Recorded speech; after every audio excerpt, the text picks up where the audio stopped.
बहुत लोगों के सवाल है कि जो हमारी नमाजें छूट गई हैं उनको कैसे पूरा करें। गफलत की वजह से और सुस्ती की वजह से जिन लोगों की नमाजें छूट गई हैं, क्या सिर्फ तौबा करने से नमाजों की माफी हो जाएगी? तो चलिए जानते हैं इन सवालों के जवाब। अगर कभी कोई नमाज कज़ा हो जाए तो उसको लौटाना जरूरी है। अगर आप ये सोचते हैं कि नमाज की माफी सिर्फ तौबा से हो जाएगी तो आप गलत हैं। तौबा तो करनी ही करनी है, साथ में नमाज उम्री कंजा पढ़नी होगी, जिसका तरीका कुछ इस तरह है।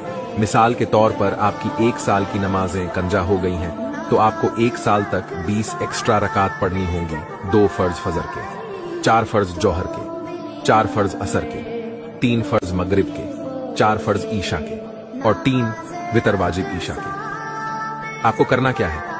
आप फजर की नमाज से फारिग हुए उसके बाद फौरन 2 रकात फर्ज फजर के पढ़ने हैं उम्री कज़ा की नीयत से। ऐसे ही जोहर की नमाज से फारिग होकर 4 रकात फर्ज उम्री कज़ा की नीयत से पढ़ने होंगे। ऐसे ही बाकी नमाजें मुकम्मल करनी होंगी।